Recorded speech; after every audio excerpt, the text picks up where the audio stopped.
All right. My apologies. I was supposed to go live earlier, and I got caught up. Greetings and welcome for those who just joined us and who will join us on the replay. This is Imuna, and welcome. We talk about a lot of things here, right? We talk about a lot of things here, but today in particular, we're going to be talking about. I caught it yesterday though, but sometimes I need to let things marinate. We need to let things marinate. I'm on live, and I wanted to just highlight a few things on this last episode that came out. Let us know if you saw the last episode that came out. And okay, let me put this one on Do Not Disturb. 1 second. So yeah, there we go. So some of the stuff that stood out to me, and let me put the link in here if you guys want to come up and talk about it. Hold on 1 second. Is some of the standout ones. Some of the standout ones. City and Natasha, they were kind of, you know, they don't really kick up too much dirt on the show. Um, I think he was taken aback by the way the woman. Hold on, let me put this thing in this thing here. By the way, the woman was so transparent about what she wanted, and the expectations that they had. Hold on, I'm trying to talk and do this thing at the same time. Post comment. The expectations that they had of, somebody coming in and fitting in. I'm really trying to figure out what is it that they're looking for. You know what I mean? City and Tasha. Tasha may be like, yo, I came in here as a supportive role, and now that I'm the main role, I really don't like that. You know what I mean? And you may need to get somebody in here. So to me, it looks like she wants to be more supportive because she came to be a support and kind of not the main character. That's what I'm really getting from them. I want to talk about Danielle. Let me talk about Danielle. let me my observations on Danielle, and that's the link if you'd like to join and have a conversation. But my observation on Danielle and Garrick is that Garrick really is pushing the envelope.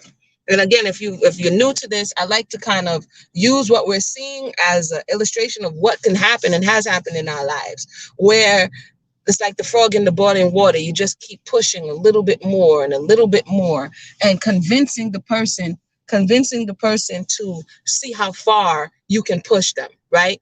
And based on what the mother, Danielle's mother and her sister-in-law said, Danielle had a hard time with this concept. So Garrick bringing in the God concept, and someone. Good afternoon, Sandy Moon. Derek bringing in the God concept, and someone who may be religious and will be susceptible to that pressure that he's putting on her from this aspect. For those who are like, well, she may be dumb, and why would she believe it? We have to understand that when somebody's being manipulated, it has to be something that you desire. Otherwise, the manipulation is not going to work. So if she desires to be right, if she desires to be with her husband has that tool in his hand to use against her.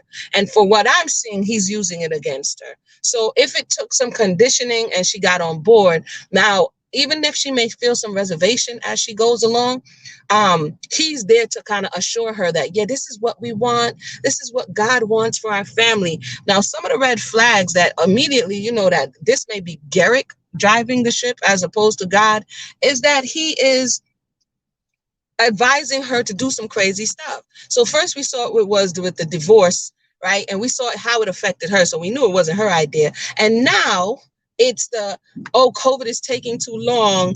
We don't know when we're going to get paperwork. Let's go to Mexico and impregnate her. Huh? What? How many people saw that? Like, what? Garrett, what are you talking about? And it looks like she's putting a damper on her woman's intuition. She's processing what she's feeling and what she's hearing through his lens. They do need to stop playing with God. I agree with you, Sandy Moon. They do need to stop playing because it's not a game, right? It's not a game. So they keep doing that. And it has been done throughout history. People do it all the time. It has been done throughout history. It's the perfect cover. They say oftentimes narcissists will go into certain professions. And a lot of narcissists are in acting processions. A lot of narcissists are in public professions where they can use these advantages to get people to do what they want to do. A lot are in religious spaces. So this thought about the Creator has given us free will to a certain degree to do what it is that we choose to do. Right. So for somebody to keep saying, instead of him saying, you know what, Danielle, this is what I want to do, he puts the God factor in there. But how we know it's not the Creator is because he is skirting certain things that it wouldn't be right. So for him to want to lay down with this woman and impregnate her in a whole nother country to kind of bend the system, we see that he's willing to cheat, lie, and tweak things to get what he wants. Right. So you know that then he says, if the government, this was the last episode, if the government would let me have two, I would. But because they won't, I'm going to manipulate the system to get what I want. Now, if you're with somebody like this, male or female, these are telltale signs that something is not right. But once we're in it, here's the thing about Danielle. She's so deep in it. I think when she looks back at the television show to a certain degree, she will be able to see, you know, where was I? What was really going on? Those who are outside of it, usually our family and friends, they could tell something ain't right. Something ain't right, right? But because our emotions is overriding our intellect, especially when we're in situations like that, we're not able to tell that something is not right. So that's my thoughts on there. They're probably going to do it, right? She's probably going to give in to want to be supportive, but I think she's setting herself up for the okie doke. Let me see here. Who else? Who else? Who else? Who else? Whoa. Who else do we have? I don't think they showed much of the, what's their names? I didn't write it down today. I don't have my list. You know how I am with names. Much of Jared and another Danielle. That's it. That's the name of the wife. Is that the name of Jared's wife? What's the name of Jared's? I know y'all be coming for me. A lot of names in my head, but they're I don't know. They give me vibes as well. One of the things with polygyny and why I'm watching this show is not just for pure entertainment. It's to look at people's motives, what they say their motives are, how they operate, even when they're in front of cameras, you know, how the women interface, how the men interface, what are some of the reasons people use. So his reason, I think he already has this predetermined thought in his mind that he wants this thing. He's a king and he wants 4 women. Right. And so you can see that he's just going for anybody just to kind of fill in that slot for him to get to this place. So Vanessa, that's her name. I know her name was another Vanessa. Yeah, her name is Vanessa. Thank you so much, Sandy Moon. Her name is Vanessa. They come off, as she said before, he convinced her, which oftentimes, not always, but oftentimes it's the male convincing the wife that this will be advantageous. And once you convince them, whatever your selling pitch is, that's what she's going to buy into. And if she wants the man and she doesn't want to let him go, then she's going to go along with it. Who else? We have the Winders. The Winders, Sophie, and I don't know why they're pushing this new girl on Colt. I don't know why they're pushing. He looks like he wants to ride his horse, go to his farm. There are other ones that's using the God factor, but they're not using it as nefariously as I think Garrick is using it, right? The ideas for polygyny is not for today. I mean, you know, it's something to be examined. There's some people that say that it will rebuild the broken places. There's some people who are amazed that they just picked it up and this is something new and they want to play around with it. But what they're not realizing is that you're playing around with people's actual lives. So it's something that it used to be taboo, right? Yeah, there is a lot of perversion and dysfunction, and that's not any diss to anybody. But if you actually study it in working nature, right? If you actually look at, like, one of the communities I looked a lot at was the Mormons. This is way before the show came on, and I have a lot of research if anybody wants any of my findings. But I looked at the Mormon community heavily, because it's here. And one of the things I think for the show, the appeal is that for those who like to buck the system to a certain degree, it's kind of revolutionary, right? It's contra society. It goes against the norms of society and it makes you feel a little different, a little special, right? So TLC saw something in it to be able to pick it up and actually watch people to a certain degree perjure themselves. Like in Danielle's case, dude, you went on tape, you went on showing that you guys plotted this thing. So to a certain degree, it's like, oh, I can get what I want, even though this is a taboo subject, right? Even though this is a taboo subject. Concerning the perversion, there is a whole documentary or that was done with not just escaping polygyny, but a lot of the Mormon girls testifying to the abuses that happen within the home, with their siblings. The fact that they particularly, oftentimes, not always, had a lot of different women in the home with their children, and the disparity between whose child you were, depending on who fathered you, who was the favorite wife, the half brothers molesting their sisters in these close quarters. And that's something that a lot of them testified to. If I could go back and find, I have a polygyny playlist on this channel. So if you go to the playlist, you're going to see a polygyny study playlist. A lot of the videos I see got taken off over the years, but these are some things that you can ascertain. There are documentaries that follow polygyny in Islam, documentaries that talk about polygyny in Africa. So it depends on the construct of the way in which the polygynous relationship is formed. That's going to determine how it really plays out. Yeah, I believe that there is a lot.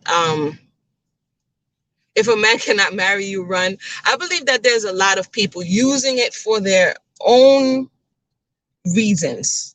Let me just say, and they see it as a way. If you have a level of deficit, not all, but some, in my experience, is that when people have deficits, for instance, I'm going to talk about Dimitri a little bit, because I wanted to come back and talk about something he left on his social media. I think he left it there. Now that we have a timeline, he left it there so that it will be there when people start going back to look. But if you have a deficit, as a male or a female, it doesn't always mean you have a deficit, but in some cases it does. And you want to build your own tribe or build your own community for the purposes of fixing those broken spaces from your childhood, and by controlling your environment where everybody is subject to you, that type of space, that type of relationship structure would look it would look pleasing, right? It would look like something that you would want to do, because now if you're on a one-to-one relationship, at any moment that woman could destabilize you. But if you have 4-to-1 or 2-to-1 or 3-to-1, you don't have to necessarily always be dialed into that person. If that person, for whatever reason, is not on your level of vibration that you're on as the male, you can appeal to another, quote, wife, right? You can go outside and get what it is that you're looking for. So in some ways, for the male, from what I've seen, it's where you don't have to depend on one woman to meet your needs. Men, if you're out there and you don't agree, hey, feel free to let me know. But we're just looking at it from what I've observed. I know a woman still married and with a man seeking a sister wife. That is not God order. I mean, many people, many women, and we saw that in the case of Ashley and Dimitri Snowden, that she said that she was instrumental also at times in looking for the women, because that helps you to maintain a level of control. If the man just goes out and gets a random woman that you don't know, right? And he already is going to do what he's going to do, but you still want your relationship, you still want your marriage, then where in the marriage can you exert control? Remember, a lot of things, relationships, are about power and control. So if she lost the control of having him to herself, now I want to kind of be in control of who comes into our space. Right. And if you were put in that situation, even though it's hurting for you to do this thing, if I don't, then I'm going to be stuck with this man, and I'm going to be stuck with whoever he picks. Now, on to Ashley Snowden. I'm not going to be long on this one here. Men do not have to work looking for another income. Yes, some people use it for a come up. Some people use it for wealth building, quote unquote. You know what I mean? They use the resources that the women are going to bring in. But one of the things, and I said it before in another video, is that it creates a level of imbalance.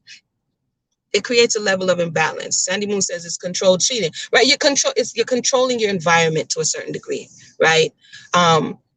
Some people will say they disagree with low self-esteem. It's like accepting your fate. This person is going to cheat. I know they're going to cheat, and I rather they know who they're with. You hear a lot of women saying this than not knowing. Some people like to know their pain, right? Other people don't want to know it. So the people who can take it and look and say, hey, I can know my pain, I can know what's going on, and eventually it will stop hurting, then they want to be present and at the front row. Concerning how some people use it, as we're seeing for economy, when the woman came, what was the name of the woman, y'all? Y'all know my memory. When the woman came to visit the Winders just now, what was her name? And she came for cross country, and they are like, oh, she's fitting in around here. You know, you're going to have to help her on the farm, and you're going to have to do this and do that. It's looking for more hands to make the work light. They say many hands make the work light. The issue becomes, because it becomes an imbalance, because now you have a lot of female energy and still this one male energy. So if perchance anything happens to this one male, all of the female energy gets off balance. Right? It throws them off balance. So in this particular situation, we're looking at Dimitri, the Snowdens. Now something is happening in real time with Dimitri. And all of the people who are connected to him in real time are affected. And by the way, I should put the link for Chrissy's GoFundMe up. Now you have people in real time who thought that they can depend on this one male, right? In real time, they are affected. Now, multiply that by the amount of women and by the amount of children you have, it can become a very dangerous situation. And I think that's something should be at the forefront of Danielle's mind as she's going through this journey. But although we're watching it like a year behind, is that you divorced from the man. You don't have any legal ground necessarily, and you have to go simply on the trust factor. And currently he is going headstrong in a direction that's going to compromise you and your children and your pre-existing household. And if you don't agree, what do you have? If you were in Danielle's situation at the point that she is in the show, if she doesn't agree with him, she's no longer married to Garrick. They have a house together, but his attention is towards Roberta. If she doesn't agree with him, then what? So he really has her particularly in a precarious situation. That pain will continue no matter, will torment into jealousy and narcissism all around. And I think I'm going to come, my father raised 10 siblings with one wife, my mom. This is only a weak excuse of men and Christian men. I mean, some people, people use the excuse. Some will say it's an excuse. Some others will say it's a preference, right? Some people will use it to justify what it is that they want to do. And my thing is just say what you want to do. Don't necessarily put God into it. That's what puts a bad taste in people's mouth, because now you're putting God into it, and you know it's you. It's your ego. It's your own desires. It's what you want to do. Well, just say that then. Right? Even though somebody may not agree with you, but if you say that, it will be a little bit more respectable than having us to believe that God, in Colton's case, you have one woman who is having difficulty retaining her pregnancy. That's his first wife, right? Tammy. And then you have Sophie, who just had a brand new baby. And the thought is that these two women, with the total of the two women, only have 2 children. And that you need to bring an entire another woman because God wants you to have spirit babies in heaven. You see what I'm saying? This is when it gets to be a little like, yeah. The creator is not in what humanity is doing. And it's really, really making a bad name. I'm going to come back and separate the Snowden situation. For those who commented and shared their thoughts on the podcast that I found over here, particularly, my objective is not to get into the gossipy side of the conversation. It's really just to look at what we're looking at. When people put people on TV, they want us to buy into a narrative, right? They want us to buy into a thought process. So when you present or misrepresent yourself on television and people are buying into it, team this person, team that person, I think it's dangerous if we are not given the information that we need. And in some places, the Snowdens did give the information, but it was on a podcast tucked away. And so because I like research, I said, let me me listen back to some of these podcasts. And in doing so, I heard some confessions that will help me to understand better what we're seeing and why things are working out the way we did, the way it did. And I remember when I had the conversation with Ari, and yes, I heard you guys, the volume on that day, there wasn't anything wrong with my phone. I used a new webcam that distorted my volume, so my apologies. But you can definitely hear Ari, and she brought up some concerns about when she was in the house. So when I heard Ashley, because I don't like hearsay gossip, right? So somebody's giving me their perspective, and then I hear the source saying that this is the type of behavior that they engaged in. I think that was important, and that's why I shared that particular video. For those who may not think that it is important to talk about what practices somebody is in this case, somebody identified with being a witch, it does have value to the conversation, right? It adds value to what we're seeing. If you go back and watch certain episodes, then we will understand better what someone was saying. And so, for instance, one of the observances, or one of the things that Ari shared when she was here, is that the requirement for them to walk around naked, right? And come into the house naked and be naked. And that's kind of in front of children. That kind of had me like, I wonder what's that about, right? And that has to do with some type of belief system. Even though somebody says they don't subscribe to a specific religion or established religion, people create their own religions by taking bits of pieces of other things and compiling it into what their belief system is.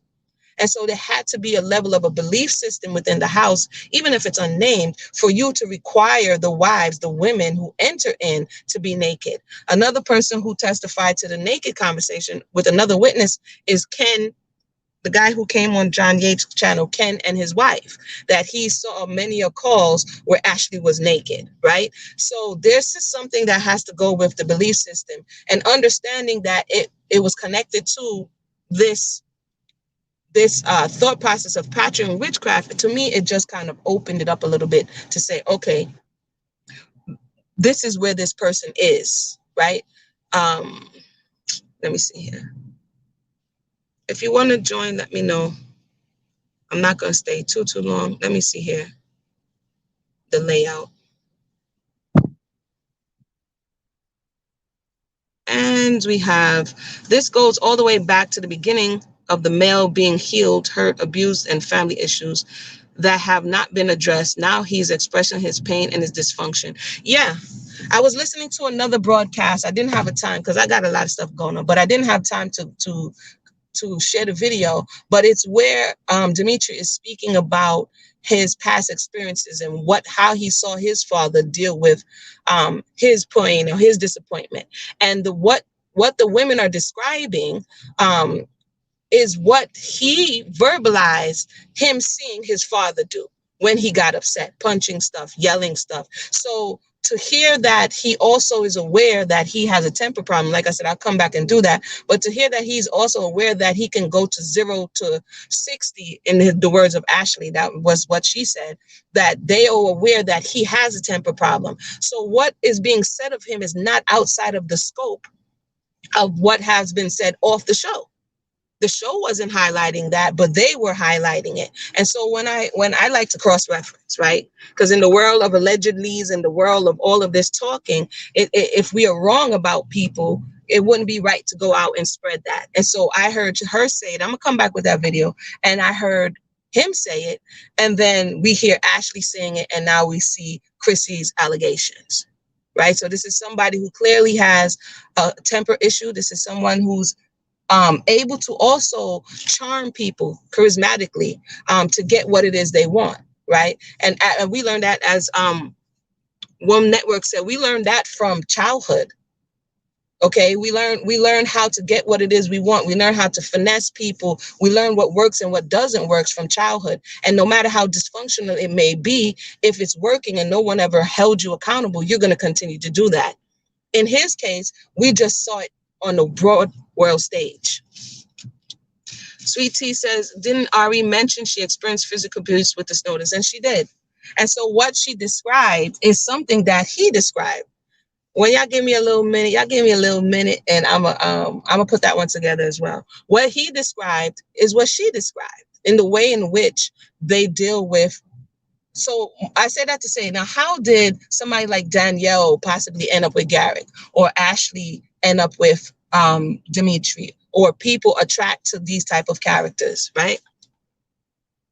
You love to do a podcast? Link me up. Link me up, and we can have the discussion. We can have the discussion.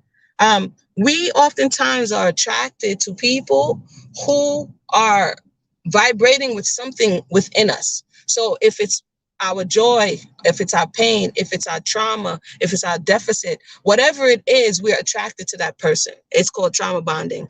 We would say that's love. It's a connection. I feel this magnetic, I feel to it, because we are not necessarily having the correct words to describe what it is that's happening. And it feels like love because it's strong and it's pulling and it connects us, it bonds us together. But really what it is, if it's from an unhealed space, it's very dangerous. It can create codependency, and it can exasperate our pre-existing conditions. So in the case of what I'm looking at between Ashley and Dimitri, they have some similarities in their background.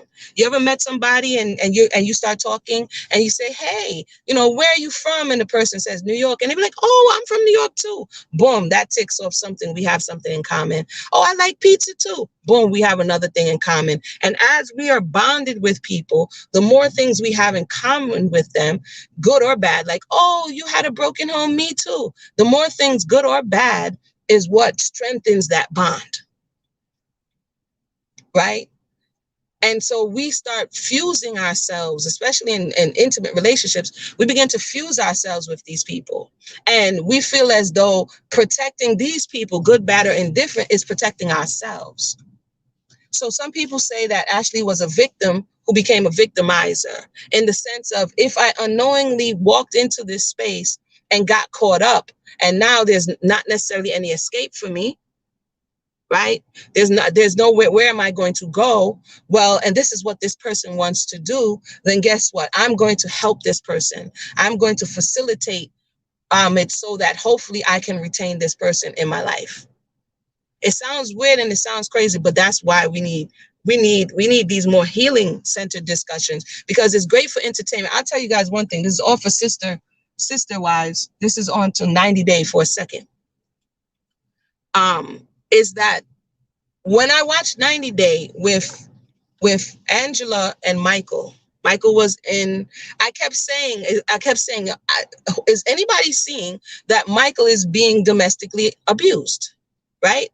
Because it looks like entertainment with Angela and Michael, but of all the couples, that they really bothered me in the way in which Angela dealt with Michael on air, the way for the world to see. And now you can see to a certain degree. I haven't been able to catch up, but we're happily ever after. But Michael has lost a lot of the spark because of the verbal abuse. In some spaces, the denigration. In some spaces, the physical abuse, like when she took the cake and stuffed it in his face. All of these things we're seeing that we think is entertainment, it's a lot of toxicity.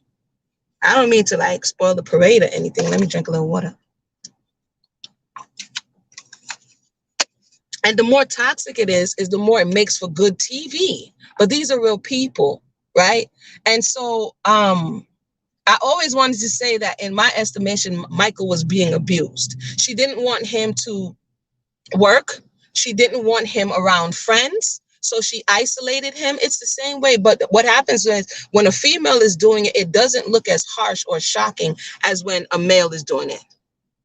Yeah, Angela and Michael are too hard to watch. I agree with you. I was like, I don't see anything funny here. When a male is doing it, it's more obvious. But when a female is doing it, it's like, oh, she's just standing up for her rights. Like the way in which she misrepresented herself to his family and trampled on their customs to say, this man is young, he's 30 something, I expect a child. And then she went around with I could tote the baby, I got the one good egg, all the stuff that she was doing, knowing that in her heart, she had no desire. That's wrong. You understand? So I say that to say when abuse looks different, but it's the same. But when a woman is doing it, it kind of looks a little different. And society is oftentimes more willing to bat an eye. But now Dimitri, yeah, it's the subtle abuse. And to tell you the truth, Mom, in Angela's case, it wasn't even subtle. She was cursing that man out. She was, I mean, she was something else. This is who I am. I don't care about what you got to say. Da da da da da. Like she wanted to break his spirit. And I kept praying, like, Michael, don't come to America. Michael, please don't come to America. Michael, if you come to America, it is done for you. You understand? And only because you can see what will be in store for him. And that would go for anyone. If you're going to go to a place that you have no support system, like what happened to Chrissy, and that you have no way out, right? If Michael had came to America and he would be on outs, would anybody be like, hey, let's help Michael out? You know, he came to America and this, and this happened to him. They'll be like, he's a man. You know, let him stand up on his feet. But he was still abused. And oftentimes when men are abused, society kind of shames them, so we don't hear about when men are abused, even though they are, right? So yeah, when control is the narrative. So I had to go over there a little bit because I wanted to say that for a long time, that I was not pleased at the way Angela was handling Michael. That was low toe. That wasn't good at all. Again, if you know, here we go to the Amuna, if you know someone being abused, if you know someone being exploited, let us not wait till it gets to the point of no return, right? If they're not listening, if there's subtly find ways that you can get them help so that they can understand, that they can come to an understanding that, hey, you're not alone. Sometimes when people don't listen, we're like, you don't want to listen, you're on your own. But once we do that, once we shut the door, then they really feel alone, right? And they really feel that there's no one that they can turn to. And prayerfully, you know, that's not the case. So my point being, let me see if I got everybody. I'm going to come back and talk about the Dimitri and Ashley, really Dimitri, because he drops a lot of clues along the way, and he's going to be appealing to emotion at this point, right? Because the narrative is falling down on them. I would say this about, there is a what do you call it? There is a petition that's out about taking the show off the air. And I wanted to say, and I think someone said it before, that there's a value to the show being on the air. And the value is, if it wasn't magnified in the way in which it was, they wouldn't have the opportunity to see themselves, and we wouldn't have had the opportunity to see what it actually looks like. And based on what Ari has shared and others have shared, the reason they have been able to do this for so long is that no one in the wider public knew about it. So they got Vanessa on the show because Vanessa saw what happened in season 1. They got Taylor on the show because Taylor reached out and saw what happened on season 2. Do you understand? So it's like a lot of women are feeling empathy towards them and believing what it is that they're saying and getting sucked in. But in order for something to stop, we have to bring it to a stop. So hopefully this conversation will bring these things to a stop. Now, some people want some legal things to take place, and those who have legal standing should be able to pursue whatever legalities that they need. But we have to understand that things are not as cut and dry as it would make it to assume in YouTube comment sections. Well, all you got to do is what this and that is. And I don't think, in my thought process and what I'm observing, that Chrissy came over here on a K-1 visa. Because as we can see with the K-1 visa process, the girl who's from France is still waiting on the K-1 visa to try to come over from France when she got hemmed up in Mexico for, what's the guy named Andrew, right? I'm jumping shows, but she's still waiting. So this thought process that she was able to come on a visitor visa and go back and come back so quick on a K-1 visa, that doesn't add up. So there's an understanding that she didn't come over on a K-1 visa. There are different visas that you can come over on. If she didn't have a visitor visa and you don't have a K-1 visa, then you're going to come over on a sponsored work visa, right? So there's different type of visas that you can come over on. And being that the country was shut down, it had to be something that was going to get her here quickly. So until we get more information on that, then, you know, there that goes. And we did see that he is now going to propose to her legally. Oh, that's what I wanted to say.